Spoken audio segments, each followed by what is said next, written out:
Welcome to inCARnation. Not a car review today. It's something quite different that I dug out of the vault that I shot many, many years ago. Actually, it wasn't shot on film, it was shot on videotape. This is just a prop. About 20 years ago, I convinced a friend of mine, Mal Rose, that he should go and race his cars overseas in Germany at the Nurburgring, the incredible Nordschleife. He'd never even heard of the place, and what's more, he'd never even travelled outside of Australia and New Zealand. Nonetheless, I showed him some videos and immediately he was hooked. He immediately got a shipping container, put 3 cars in it, rustled up a whole bunch of mates and booked his place in the Nurburgring 24-hour race. Some people are doers and some people are gunners. He's a doer. I convinced him he'd need a translator and someone to make a film about it, so I tagged along as well. He ended up going to Germany 15 times in total, and this is the film about the 2006 event, which was a pretty momentous one. It also features the late Sabine Schmetz, who became a friend of all of ours, and I thought I'd like to share it with you as a tribute to her. So here we go. This is episode 1 of 5. It's quite a long and personal story. I hope you enjoy it.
What an absolute adventure.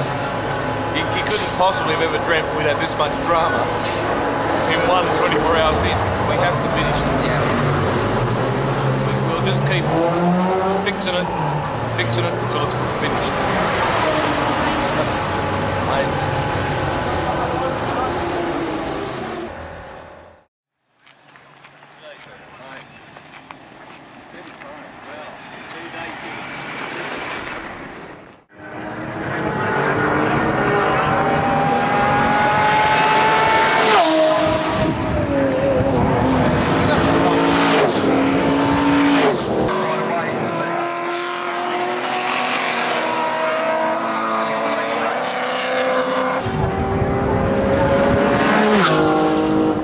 Explain to me why you're using 5th gear on the main straight.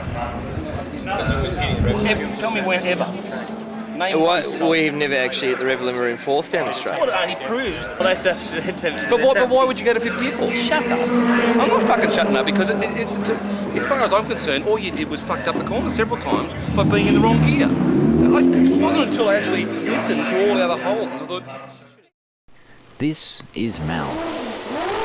Mal spends his whole life around racing cars.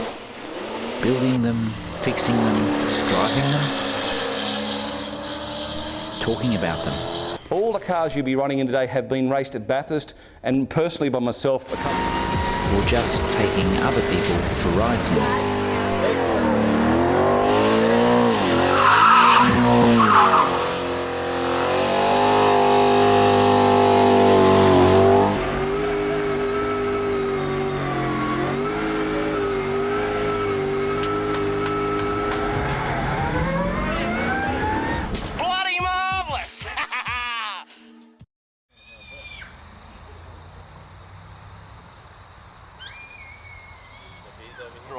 Actually, you did really well. You didn't break the car today. Have I told you that today? Yeah. Who broke their car today? Me. He was only 3. You're pretty cluey. And I'd rather go splat and get killed in a car race than to be some old geriatric that's bloody spoon-fed and having someone to wipe my ass. I said, I'd rather go out in a blaze of glory than just be some old fool that Would can't you really? Don't you want to sort of watch your grandchildren grow up? Absolutely, but I still don't want to dribble on them. I don't think I want to hear about that. But I'm never going to be a Jim Richards, a Colin Bond, a Peter Brock. I'm not going to be one of them blokes. I'm not that talented. I only kept going in this sport because I reckon that if you're good at something, you keep going. And I can't run 100 metres without bloody falling flat in my face. I can't hit a cricket ball properly. I can't hit a tennis ball properly. I can't play a musical instrument. I'm basically a useless piece of shit at everything. Right? So what can you do? You can bullshit with the best of them. What I can do, I can control a motor car in certain circumstances and generally not spear off. Generally. Certain circumstances. Well, it's only because I was on the radio saying, now Robbo, don't do this. When you get in this car, make sure you don't do this crash. I've just crashed. Fine out here, not a problem, nothing wrong. Watch the video. So let's meet Robbo. Without a doubt, the Nurburgring, like hands down. At Bathurst, you get a really long rest down the straight, along the pit straight, back up to Griffin Bend, and then it's really eyes wide across the top. But you get this one stretch in Nurburg, which is the long straight, to have a breath. The rest of the time, your eyes are this big, the rest are this big, and you're just like, especially in something quick. Even in a little car, it's really challenging. So I can't imagine what it's going to be like in something quick. Rick went, the first year he went, I rang him up, said, how's it going? What's the track like? And he goes, seriously, this place makes Bathurst look like kindergarten. And it seriously does. It just blows your mind when you drive around it. I took Adam in a rent-a-car around there last year when we first got there. And he's done a number of 1,000k Bathursts, and he's been in Conica for about 4 or 5 years. And we're in this diesel Mercedes, and he's just shaking his head off and giggling, like a child. Check this out, how good's this? Whoa. And we're doing 80, 100 kilometres an hour, and it's just a buzz of a place. It's good. Everyone should do it. Just go and rent a Porsche. Yeah, exactly. And do it. And this is Rick. What's going to be the hardest part? Looking out for silly Germans who are out of control and drive like lunatics, because there's a fair few of them out there that don't drive with their heads screwed on properly. Is it okay to generalise about nationalities like this? Oh, absolutely. The Germans are freaking crazy. There's a whole bunch of guys going off to Germany too. There's Mick, the mechanic, with the great mullet. And there's Big Mal, the crew chief. And a whole bunch of others. Too many to introduce to you right now, but we'll meet some of them along the way. 2006, we're going to take a V8 Commodore, modified V8 Commodore, basically called a supercar. Yeah. No more little 4-cylinder Mirages? No. Well, yeah, we'll still take some Mirages there, backup cars in case we bugger the supercar. Just a V8. Because obviously when all of us drive V8s regularly, there's nothing like the feel of a V8 between your legs. The first year I remember saying, I do recall saying on the aeroplane, we're going to break some hearts. Yeah. This time we're going there just for the personal pleasure of getting a V8 on song on a fast racetrack. Just to say I've done that before I'm such an old geriatric. We have to pick up some parts from Mr. Larry Perkins, because that's the car we're running. And we're simply Having a good sticky bag. having a look at the V8s.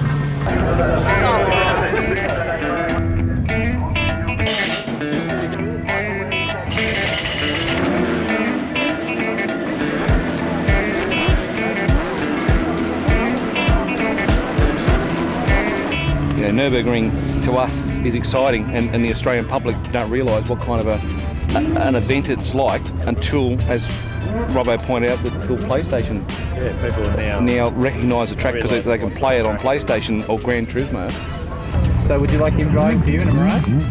The guy on the motorbike? Yeah. No, he'd be nuts. Yeah, the standard on its front. No.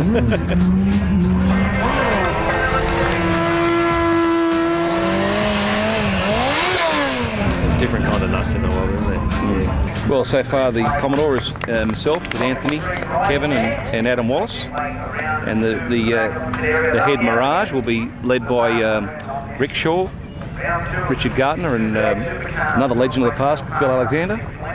And then we've got Rob Rubers, who came with us last year, Steve Borness, who's a new entrant to the team, and hopefully Dane Rudolph, who did a splendid job in Dubai for us. So if we can have that team of guys together and the same crew, we'll be more than happy. It's another big adventure of about 19 Australians all heading to another country. It's exciting, isn't it? Fantastic.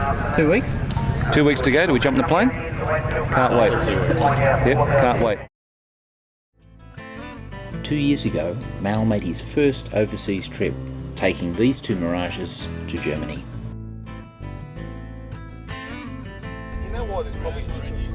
The racetrack at Nurburgring is 25 kilometres long and just amazing. Oh my god!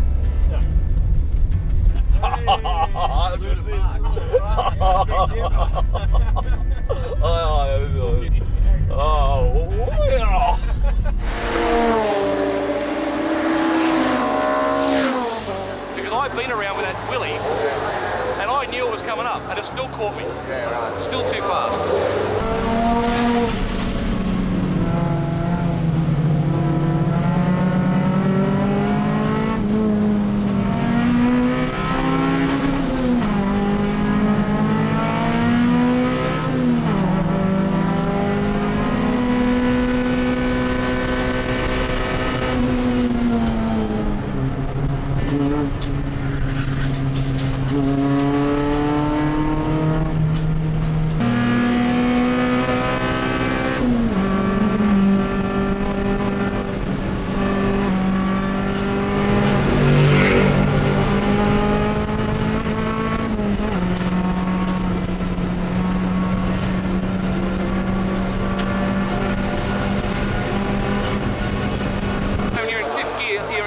Down the back here, you're in fifth gear down there, you're in fifth gear everywhere. Yeah, I know. And you can see how we're pulling away. The faster than anywhere else, because you're downhill, 7.2, that must be, well, that's faster than Bathurst. Yeah. Fuck, that's scary going down there.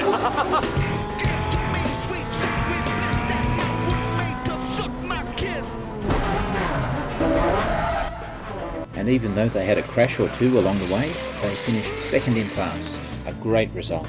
Australien, May Wolf, Anthony Robson, Kevin Burton and Peter Limos. Und ich darf auf die Bühne bitten. Bitte starten 156. Last year, they came back again with the two Mirages, and once again got a second in class, even though the pink car had to push the black one for the last 15 kilometres of the race. This year though, a 600 horsepower Holden Commodore, something the Germans will never have seen before. And this is what it's going to look like.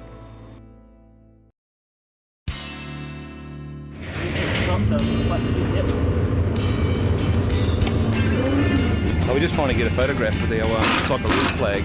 We're just trying to get a plane car that can get a shot.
and it just went bang into the wall.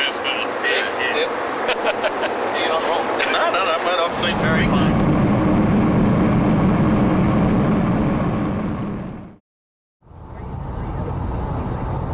No, but this is the right lane to be in because they overtake on that side. Yep. So we're doing right. We're sticking to the right. Yeah, keep it. Actually, hey boys, it's easy to remember. Just be a typical wanker Aussie driver that doesn't get out of the right lane.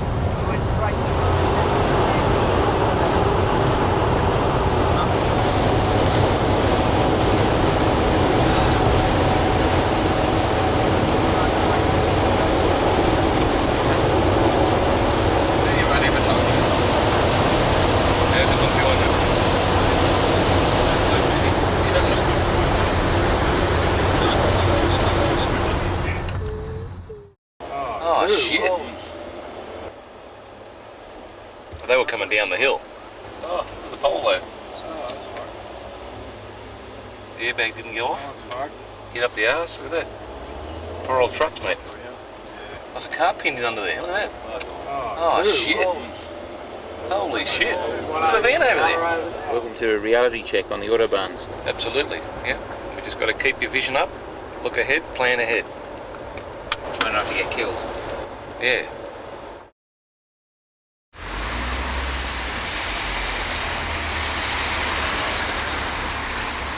Well, Mal's doing a real good job. We've just arrived. We've been here for an hour and he's already crashed the renter. He's going for the Dick Johnson sympathy. That's right.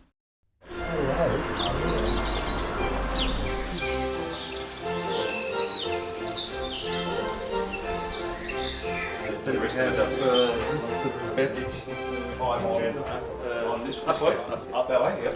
I'm in there. Stu, Yeah, mate. get over here. Fantastic. Alright? Look at this big, huge bed. This is mine. Mal the scammer again. This is mine. This is yours. Show us Cabby, where's Wally? Here's Mick, right there in the middle of this photograph. Big Mel, Adam, Robbo, Tony Alford with the beanie. Look at all the jackets, look how cold it was last year. Eh? Obviously took the wrong time to go and have a wee.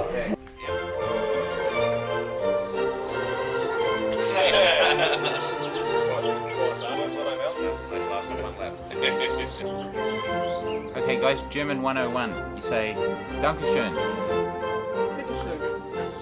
Dankeschön, that's it.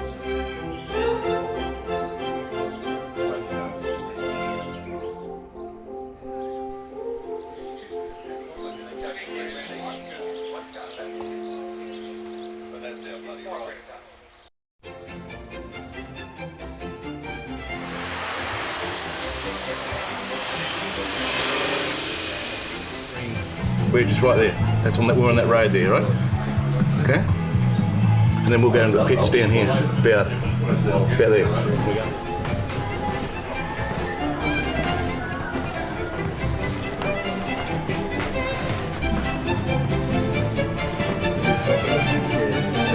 G'day mate, how are you? Good, mate. Shake me at 10. Nice to see you. You too. Show me your favourite driver on the wall there. Oh, there's a few, wouldn't there be? You want to Plenty name a few? plenty of Schumacher. Out in centre up the back there. Mansell, I'm assuming, Nicky Lauda. Prost. Is that Ralph back there? Yeah, that's Ralph Schumacher.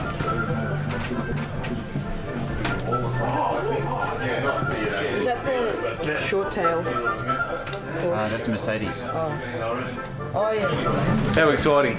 The big year again. Hey, wouldn't it be good one day if they have a model car of the Australian Holden Commodore in here? Wouldn't that be just amazing?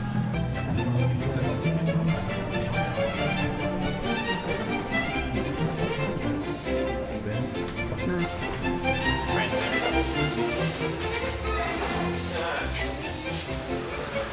Last couple of books were here. I'm just looking to see if there was any good pictures of us in here from back there. It was 03 around the BMW. Yeah, I'm looking forward to it. I'll be better when I see the container and make sure the car's still in it. Right. Now I have to get Edgar to interpret this. Obviously, he talks about Mitsubishi Mirage all the way through here. Talks about it here. Yep. Hey, it's you. It's me driving too. Beautiful.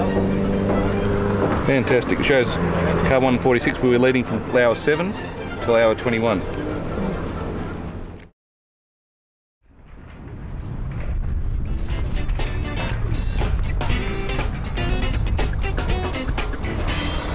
Driving school.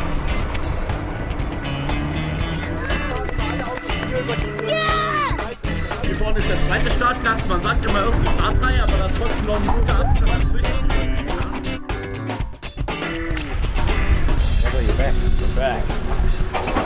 I actually get, this is cool, but I actually get more excited just catching the glimpses of the Nordschleife, like as we're driving around, coming into town, just seeing these little sections and trying to work out where it is. It's fantastic. Yeah, because people from all over the world come here, they don't really care where you've come from. If you're here to race and you're a racer, they want to know about it. I don't think it matters what it is. If it's got wheels on it and it burns petrol, it makes noise and spins the wheels, they're all for it. So they don't have this Ford versus Holden mindset. You gotta. No. If they do, it's not apparent. As long as it makes noise and goes fast, they don't care. I mean, it's a challenge no matter what you're driving. Just to finish, 24 hours is a long time. These little pistons have to go up and down quite a few times in 24 hours. Just got to stay out of trouble.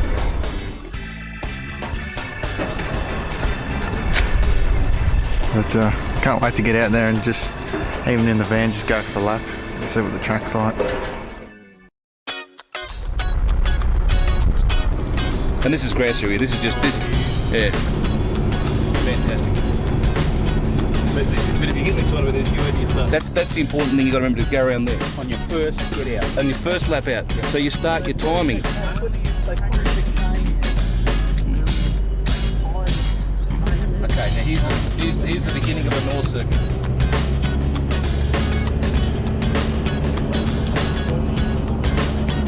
Actually, theoretically, we should just stick to the watch, shouldn't we? Okay, now this is fairly sharp, as you can see. It's track through here. You can use the grass too if you want. That's in the rules. That's what you call radial drift. Now, this is where a fast car will get airborne. The Mirages don't get airborne here. But what the trick is here is where you're crested. Yeah. It's a blind crest. It's a blind turn. It's like come off the bridge at Oran Park. It's a blind turn-in. You can't quite see. You come flat out over this crest. 230? 230k through here. Yeah. And a lot of severely. a lot of the ripple strips you really do need to sort of steer clear of. Yeah, don't ever touch There's some pretty tall ones. Just break in the middle of the track. Well, not break, but just feather off through See there. where the tar is. Yeah.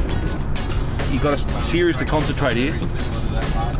Well, Stu, what you could do during the race is you could remove this manhole Right in there. and you could actually jump in here with your camera and get the cars coming round. Around the carousel. Yeah, is that a good idea? Around the most famous And you corner. want to duck down at the last minute and hold the camera up. You're staying up here. See if you fit. Just Well, what was your... And let him go instead of trying to race him out of the corner. That's one thing you've got to remember about fast cars. They don't give an inch.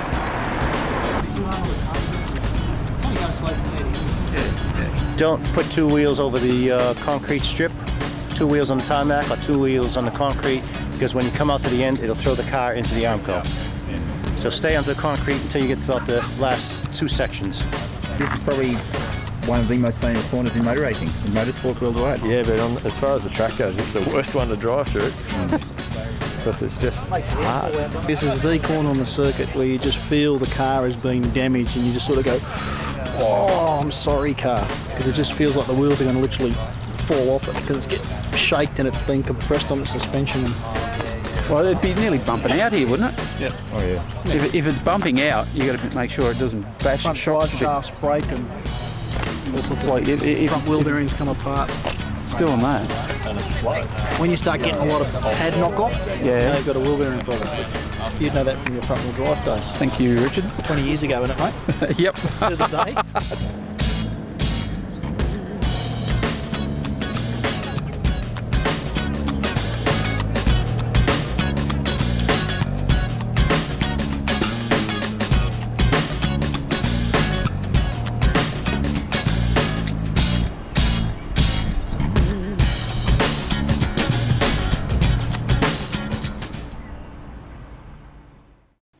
Hey, thanks for watching. It's quite dated, isn't it? The next episode should be up here. inCARnation is all about doing proper reviews of good sports and exotic cars on real roads with real drivers. If you like what you see, you might consider subscribing to the channel, clicking the bell, clicking the like, or leaving us a comment. We love to hear what you think. See you next time.